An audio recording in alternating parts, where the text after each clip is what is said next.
Smile. But I'm not happy. People Why are you staring. I don't want to do this. You have to. They'll know No one something's cares wrong. about your Why life. is that bad? Nobody cares. They won't understand. Nobody I want to go cares. home. You'll hurt their feelings. This was ridiculous. What are we even talking about? Just you want keep to keep them them happy. happy. What if they They're think gonna you're be mean. stupid? Just keep them happy. Just keep them happy. Just lie. I'm not here to sugarcoat, life's already a bumpy road. Too much shelter causes pain, let's just be real honest.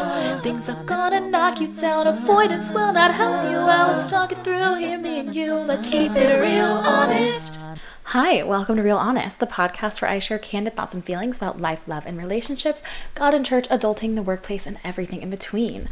I am your host. My name is Samantha, and you probably will not always like me, but I will always be honest with you. Okay, quick goals check-in. I hope you guys are working on whatever you set out to at the beginning of the year. And if you changed your mind, that's totally cool. If you scrapped all your goals and there's new stuff that you want to work on starting today, that's totally fine. Do that. It's your life. Do what you want. I am determined to get as much of my book written as possible this year. I can't remember where I was last week. Maybe somebody can text me and remind me when you hear this, but I am still working on chapter 5. So I have sent 4 chapters to my friends. I was supposed to be on chapter 6 this month, but I'm halfway through chapter 5. So I'm hoping to get that off to my friends by the end of the week and then spend the rest of July working on chapters 6 and 7. And then I will be totally caught up. So fingers crossed. The day that I'm recording this is my 49th day of getting 10,000 steps every single day. And I've had a good amount of friends be like, I've tried to do that and it's impossible. So I do just want to encourage you guys real quick because I thought that it was impossible too. Start with something smaller. Pick whatever the largest number that you actually believe you can get in a day and make that your goal. It can be 2,000, 3,000, whatever.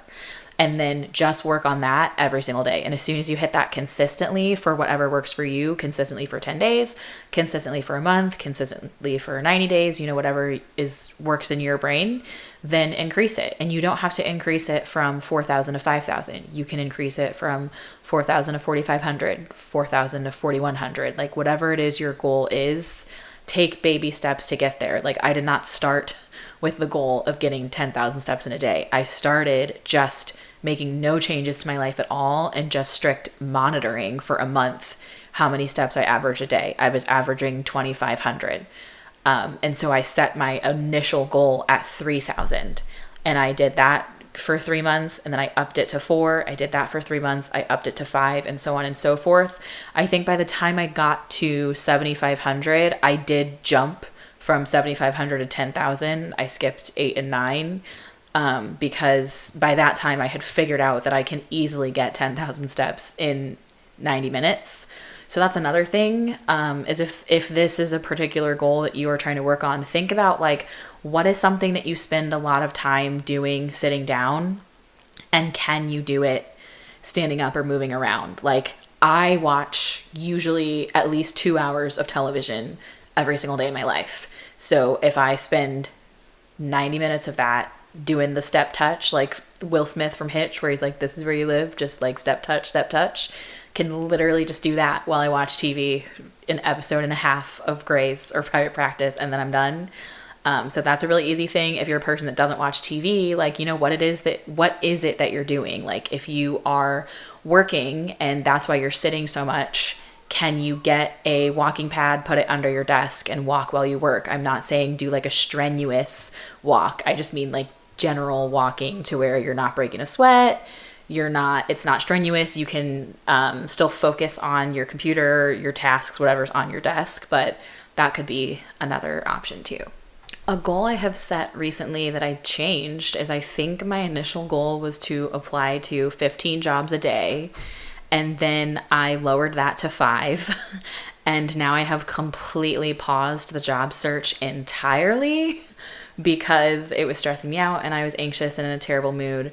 And I wanted to focus on like finding a job that I actually want. So I currently have an interview for a job that I actually want, and I'm just pausing all other inquiries until I'm sure if I'm getting this one or not.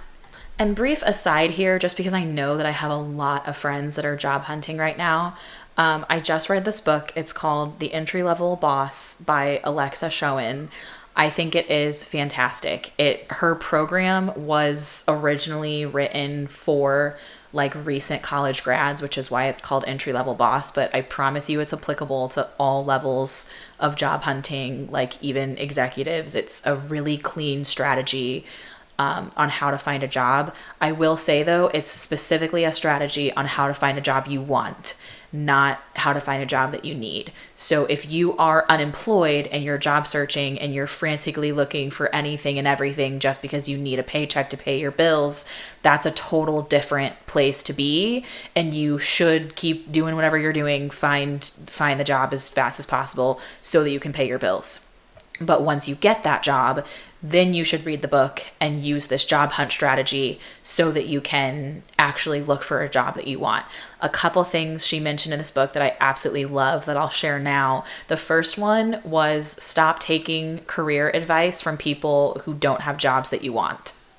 And that probably seems really simple, but like my biggest career guide in my life has been my dad, because he was a very successful businessman. He just retired early. He made really sound financial decisions his whole life. He was really respected and highly regarded at work, which is great. But I have zero interest in my dad's field. And he has zero knowledge of the field that I want to go into. So it finally dawned on me when reading this book that he's really not the person I should be going to for advice or for help in this area, because what he knows is what he lived and what he did and what he's an expert in. And it's completely different from what I'm looking for.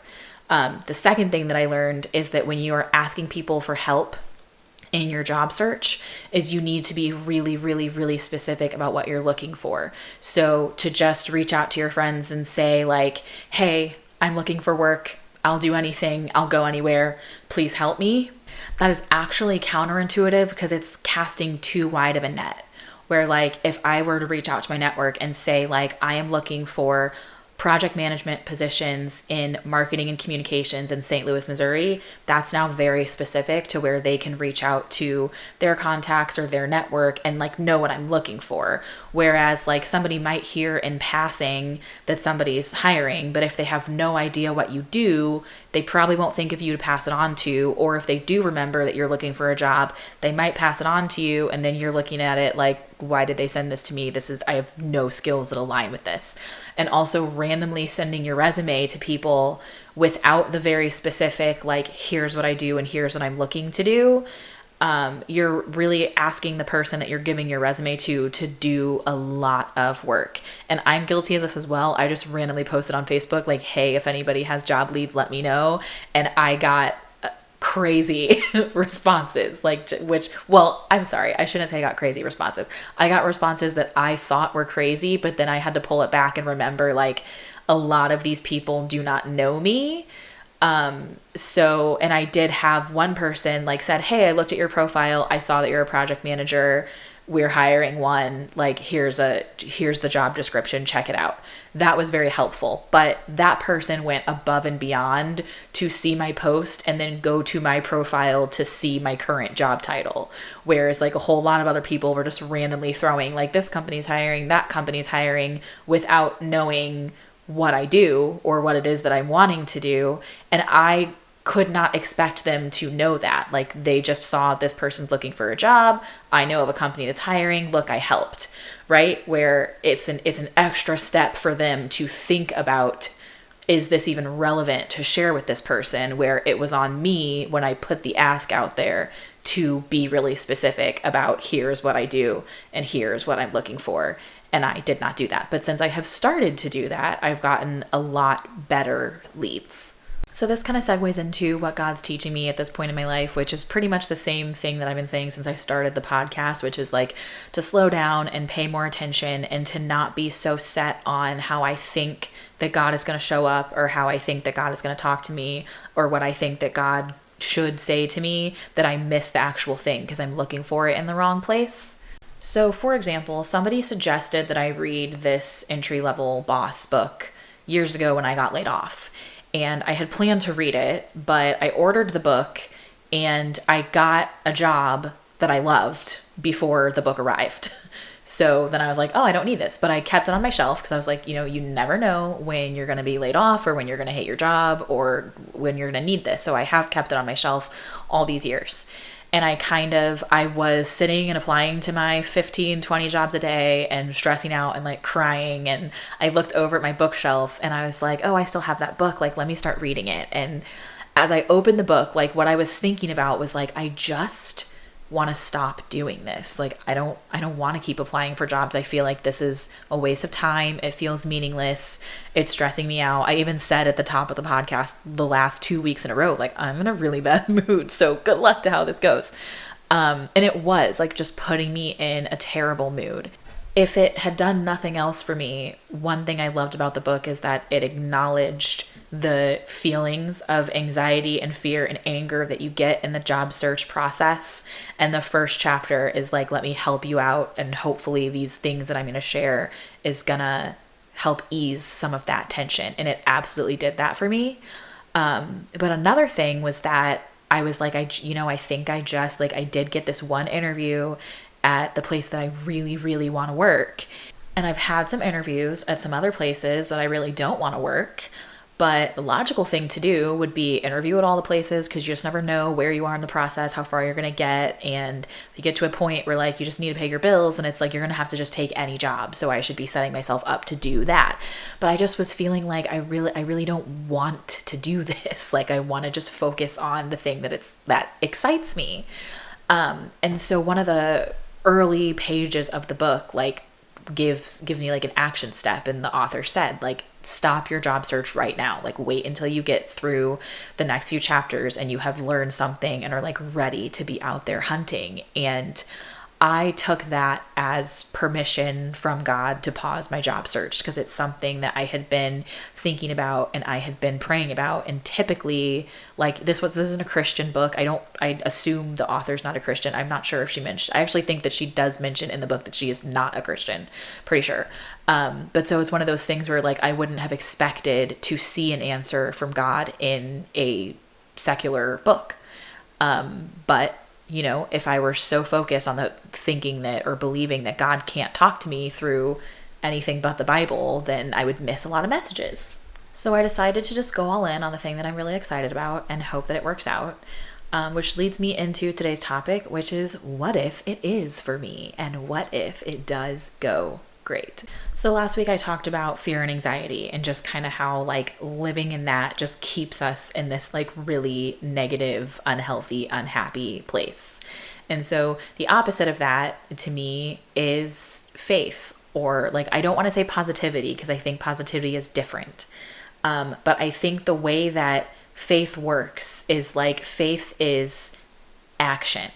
So I think, like, I've talked to you guys before about the book that my pastor wrote that's called Do the New You. And part of what he talked about in that book is like, if there's something that you want, like you have this future you in your mind that has, they have the job that they want, or they have the body that they want, or whatever. Like, what is that person doing, right? Like, they're eating differently, they're exercising differently. And what part of that aspect can you do today, right? Like, if future me is a published author, then present me would have to be writing so that one day there is a book to publish, that kind of thing. So if I totally believed and had faith that I was getting this job that I really, really want, then there would not be a need for me to continue to apply for other jobs, or to interview with other jobs, or to continue the process with other jobs just in case, if I like actually truly believed that it was happening. And I also have talked to some friends who have said like, just look at it this way. Like, that is something that you're really excited about, and it's putting you in a good mood to think and dream about that outcome, you getting the outcome that you want there. So if it comes down to it and that's not the outcome that you get, then all right, now you focus on something else, like you just shift. And of course, there is the fear that says, well, if you stop applying to jobs and you just focus on this one, only to get dropped in the third round of interviews, then you lose your current job entirely and now you're out of money and you can't pay your bills. And if you had not stopped applying to jobs for the last 2 or 3 weeks, then you maybe could have one of those jobs to be paying your bills. Like, sure, that's possible. It's also possible that I didn't hear anything back from any of those jobs in the last 2 to 3 weeks that I decided to not apply at all. And maybe all I did was save myself a lot of anxiety. So it's kind of just like, I can spend the weekend worrying, or I can spend the weekend dreaming about this new life that I might have. And one of those is fun, and one of them is not. One of those energizes me, and one of them makes me want to lay on the couch and cry. So at the end of the day, even if I don't get the job, I'm still excited about the fact that I have been in a really good mood dreaming about it since I got an email about the interview. So that is my challenge to all of you this week, is every single time you are afraid of something or you're feeling anxious and you find yourself worrying and fixating on everything that could go wrong and everything that could go badly, pause and ask yourself, what if it goes right? What if it goes well? What if it is better than I could ever have dreamed of? And now I know that there are going to be a handful of listeners out there who are thinking, like, how is this different than what you complained about hating last week? So let me just address that right now. This is different in 2 ways. And what I'm talking about from last week, for anyone that doesn't remember or skipped that episode, is last week I talked about how it really frustrates me when I am going through something and I'm sad or anxious about something and people respond with like, oh, well, tomorrow will be better. I'm sure it'll get better. I'm sure it's not that bad. Like, it's fine. Like, I find that to be very dismissive. And so the first way that this is different is that there's the difference between something that has already happened and something that has not happened yet, right? So well, you guys are going to hear this after the job interview, but in the moment that I'm recording this, the job interview has not happened yet. So I'm really excited about it. I'm expecting it to go well. I assume that it's going to go well, and I am moving with positive, happy anticipation that the interview is going to go well. I'm really not the slightest bit concerned about it not going well. But on Wednesday, when you guys are listening to this, the interview will be over and it will have either gone well or gone badly. And if it goes badly and I reach out to you and I say like, oh, it went really, really badly, and you say like, oh, I'm sure it wasn't that bad. Like, you weren't there, I was there. And then you're negating my experience. Like, you're telling me that what I think and what I feel is wrong. And that to me is not helpful. I think it's pretty rare that people are discouraged from doing things that they're really excited about. I mean, definitely like whenever I have a job interview with any company at any time, my parents are more going to ask the questions of like, well, what does it pay? And will you have to relocate? And like the practical things, or my friends are going to be like, hey, you're excited about it. I'm excited about it. Go crush it. And like, we just kind of leave it at that. Which I think that obviously like parents are going to have a different mindset, but I think that's different from like discouraging. Like, nobody has said, like, definitely people have said like, I don't think you should pause your job search because you have so much hope that this is going to pan out the way you want. But more people have just been like encouraging and on board of like, yeah, if that's what you feel like you should do right now, then great, do it. And like, if it doesn't go well, we'll cross that bridge when it gets there. So the first way that this is different from what I was talking about last week is, did it happen yet or not? And then the second way that it's different is that one response comes from faith and the other response comes from anxiety or discomfort. So for example, like if somebody has a bad day and they come up to you and say like, today was awful, like coffee was spilled on me, I got in a car accident, like they're just listing off like terrible things that happened to them. And the response that they get is, well, hopefully tomorrow's better. And they don't get any acknowledgement of how bad today was. They just get skipping to, well, so sorry, that sucks, but tomorrow will be better. That feels really dismissive in the moment because you didn't validate how they were feeling. You didn't sit in the emotion with them. And typically, at least in my experience with my friends and family, the people that I talk to on a regular basis, that comes from like a discomfort of like not being able to sit in the unhappy and just wanting it to go away. So they jump to oh, well, tell me something good that happened today. Or, oh, well, oh, sorry, but tomorrow will be better. Like, let's focus on tomorrow. Let's focus on something that's not this, because this is sad and I don't like sad and I don't know what to do with sad. Like, usually that's what's going on in the person's head when they say something dismissive like that and they're not really thinking about it. But so that reaction usually more comes from that place. Whereas if you genuinely believe that tomorrow is going to be a better day for this person, then you probably wouldn't jump straight to, oh, well, tomorrow will be better. But you might say, like, you are going to get through this. Like, a lot of shitty things are happening to you right now, and it's painful and it's hard and it sucks. And I want to help you in any way that I can. I totally believe that you are going to get through this. You're going to make it till tomorrow, and you're going to look back on today and you're going to be like, wow, look at all that stuff that I went through yesterday and I'm still here. Whether you want to call it faith or the universe or the secret or the power of positive thinking, whatever works for you, I do think there is some truth to the saying of, like, you get the energy that you give, in the sense that, like, if you are looking for something negative, you will always find it. And if you are looking for something positive, you will always find it. However, I don't think it's as simple as, like, choosing to look for something positive or choosing to look for something negative, especially as a person that struggles with depression. It's like, when I am, like, depressed and, like, in the depths of it, like, I can't put a positive spin on anything. And, like, optimists can talk to me all day long and spin everything that I say, and it's not going to work. So I also don't think this is necessarily a strategy that you should try to do for other people. I think this is a strategy to do for yourself.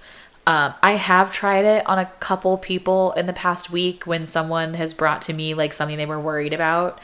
And I said, like, oh, but what if that doesn't happen? Like, what if the complete opposite happens? And they were like, oh, like, I don't know. But I don't know if, I actually should go back and ask these people, because I don't know if that, like, made them, like, pause worrying for a second and actually hope, or if it made them feel totally dismissed.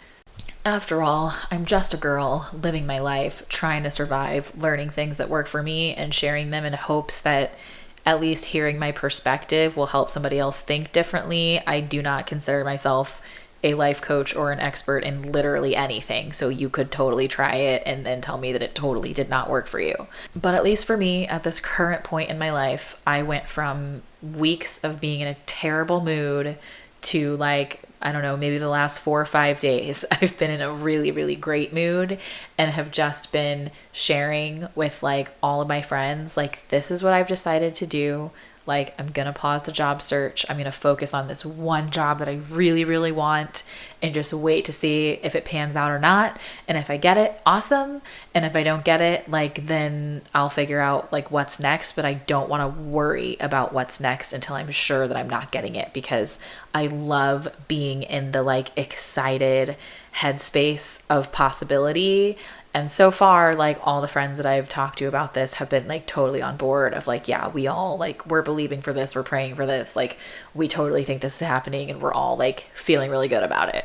So for everyone listening, this could be kind of cool. You will get a real-time example of me trying to have faith and believe that God's totally taking care of me and we're totally on the same page and, like, hearing each other and same wavelength, that I'm doing the thing that I'm supposed to be doing and it's gonna work out.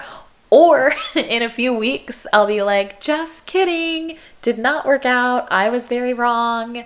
And then we'll see how I handle that. And, like, hopefully the journey will inspire somebody. And if it doesn't, then it will at least be here for me to revisit in the future as something that I went through and survived. A short episode this week because I'm tired and I don't have a lot of time. But also, I don't have a hard conversation to share with you this week. I did not have a hard conversation since I recorded last week's episode. I did mention that I have a friend that I should talk to, and I kind of tried to reach out to them, but not very firmly. And I kind of just gave up, and I was like, whatever, I'm going to just let that. If they want to bring it back, cool. If not, I'm probably going to just let it die. And I will fully admit that this is 1000% a fear response on my side. Like, I'm very, very afraid of where the conversation's going to go if we talk about it. And so I would rather just not speak and let the friendship fall by the wayside and just call it a natural falling out, than us actually like say things to each other that make me sad. Movies. I did watch a few Netflix movies in the past week. So there is J-Lo's movie Atlas, which is absolutely terrible. I highly recommend nobody waste their time with that nonsense. And then there was Gabrielle Union and Keith Powers' movie. What was that called? The Perfect Find. It's like the black version of The Idea of You, except the younger guy is not the celebrity. Like, Gabrielle Union's the celebrity, and he's just like a random guy. It's cute. Like, their chemistry is fine. I'm fine. I'm like, did we always have this many age gap movies, or is like the current generation just obsessed with them? I don't know. I thought it was fine. I love Gabrielle Union. I love Keith Powers. It's not a strong script. I mean, like, if you want to watch an older woman date a hot young guy movie, watch The Idea of You. Like, the only reason you would watch this one instead is because it has black leads, which is why I watched it. And so I do want people to support it for that reason, but it's not a strong story. And then I also watched the other age gap movie, less of an age gap, but there still is one, A Family Affair, which I only watched because I'm obsessed with Zac Efron. That movie's hilarious, which I just wish that they would give the black people the better scripts. It's very upsetting. But Joey King is amazing. Absolutely love her. But I maintain that Zac Efron is a fantastic actor, and he has just not been pitched great movies most of his career. I wouldn't say this movie is great, but it's certainly not bad. Like, of these 3 movies, I would give Atlas half a star, maybe 1 star. I would give The Perfect Find 2.5, 3 stars. And I would give A Family Affair 4 stars. Like, very, very fun. That's all I've got for you all today. I hope you have a fantastic rest of your week. I hope your Wednesday is great. And if your Wednesday is not great, then I'm really, really sorry. And I hope that somebody talks to you today that makes you feel better, or that you get ice cream, or that you lay in bed and cry, or watch a sad movie, or read a sad book, whatever you have to do to like feel the feels and get through it and feel better on the other side. I'm not here to sugarcoat, life's already a bumpy road. Too much shelter causes pain, let's just be real honest. Things are gonna knock you down, avoidance will not help you out. Let's talk it through, hear me and you, let's keep it real honest.